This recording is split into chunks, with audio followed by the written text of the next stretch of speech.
연말정산. 모르면 뱉어내고 알면 챙길 수가 있습니다. 세금을 정산했다고 끝난 게 아니에요. 국세청이 여러분이 넣는 신고에 대해서 다 시인을 해줄 리가 없죠. 안녕하세요. 세무는 보라의 문보라 세무사입니다. 여러분, 제발 이것만큼은 틀리지 맙시다 라고 국세청이 얘기했습니다. 영상 본격적으로 시작하기 전에 국세청에서 실제 연말정산 검증을 어떤 식으로 진행을 하는지 설명드릴게요. 1월, 2월 현재 여러분들은 회사나 세무사무소에서 요구한 간소화 자료나 추가 증빙 등을 제출하고 계시죠. 이 자료를 바탕으로 회사는 연말정산을 하고 세금을 돌려받으면서 설레하고 계실 겁니다. 하지만 연말정산 때 세금을 정산했다고 끝난 게 아니에요. 국세청이 여러분이 넣는 신고에 대해서 다 시인을 해줄 리가 없죠. 여러분들이 넣은 공제들을 검증하는 작업이 시작됩니다. 바로 점검은 하지 않고 5월 종합소득세 신고 기한까지는 기다려줘요. 혹시 너희들이 공제 잘못 넣은 거 있으면 5월달 신고 기한까지 신고하면 가산세는 다 줄게 하면서 그 기한까지는 기다려줍니다. 그 기한이 지나고부터 국세청이 검증을 시작해요. 잡아낸 데이터를 토대로 10월 11월에 연말정산 부당공제 혐의자 관련 안내문을 보내게 되어 있습니다. 이때 소명을 못하시면 본세 포함 가산세까지 물게 되는 거죠. 우리 이런 안내문까지 받으면 안 되겠죠. 그래서 준비했습니다. 이름하여 연말정산 오답노트. 근로자들이 하도 틀리니까 국세청이 제발 이것만큼은 틀리지 말라 하고 정답지까지 공개한 내용이에요. 이 영상 끝까지 시청하시면 연말정산 공제 받는 데 있어서 세금 뱉어낼 일, 가산세 물 일은 없으실 겁니다.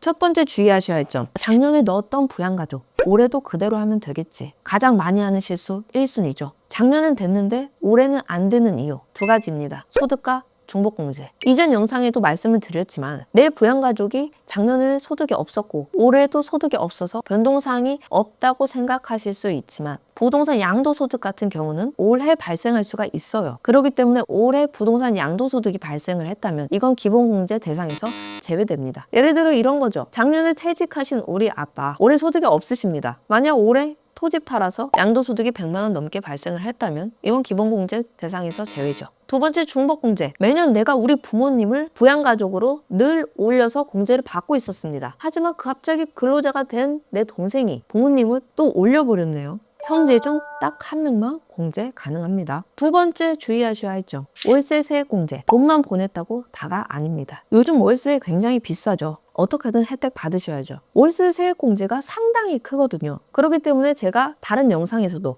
월세 세액공제 요건에 대해서도 많이 언급을 해드렸습니다. 하지만 그래도 놓치는 포인트가 있어서 주의할 점 정리해 드립니다. 25년 12월 30일 기준으로 무주택자여야 합니다. 12월 31일이 기준이에요. 중간에 집을 샀다면 안 됩니다. 더 중요한 거 전입신고 필수입니다. 계약서 주소랑 내 주민등록지 주소가 다르면 안 돼요. 가령 지방으로 대학 다니는 내 자녀의 오피스텔을 부모가 대줬다. 공제 안 됩니다. 근로자 본인이 그 집에 살고 있어야 해요. 이럴 경우엔 자녀가 직접 계약을 하고 월세를 보내면 자녀가 월세 세액공제를 받을 수는 있겠죠. 단, 여기서 꿀팁 하나. 부모가 세액공제를 받지 못하더라도 홈택스에서 주택 임차료 관련한 현금 영수증 발급을 한다면 현금 영수증 소득공제를 받을 수가 있습니다. 다 챙겨가세요.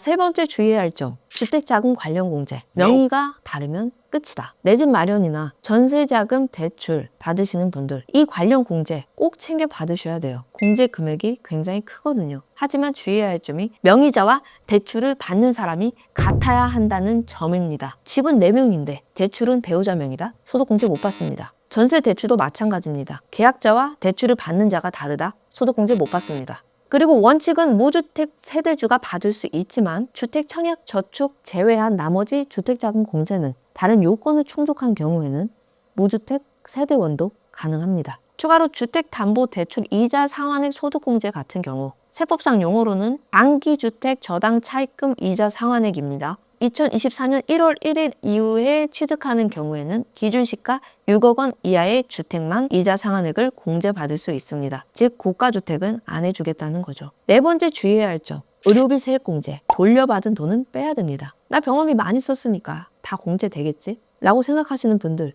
실손보험까지도 청구하셨죠. 내가 병원비 100만 원 썼는데 실손보험에서 70만 원을 돌려받았다면 30만 원만 의료비 세액공제 대상이에요. 내가 실제 지출한 의료비만 대상입니다.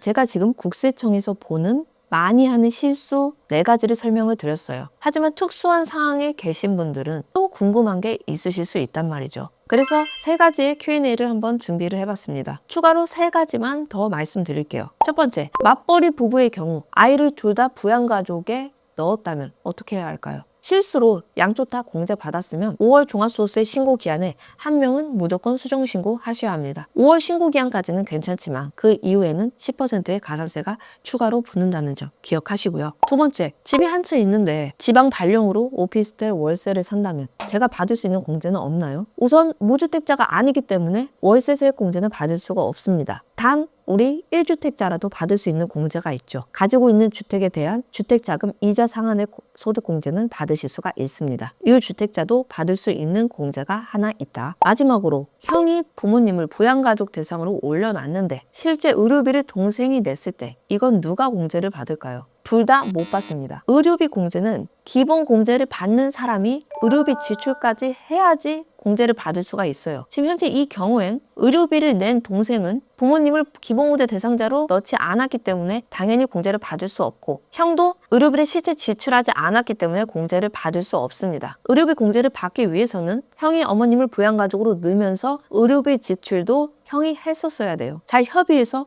요건을 맞추셔야겠죠. 연말정산, 모르면 뱉어내고 알면 챙길 수가 있습니다. 연말정산이라고 하면 다들 환급 받는 거에만 집중을 하시죠. 뱉어내지 않는 것만으로도 여러분의 돈을 지키는 일입니다. 궁금한 점이 있으시다면 댓글 달아주세요. 저는 다음 영상에서 유익한 정보로 돌아오겠습니다. 이상으로 세무는 보라의 몬보라 세무서였습니다.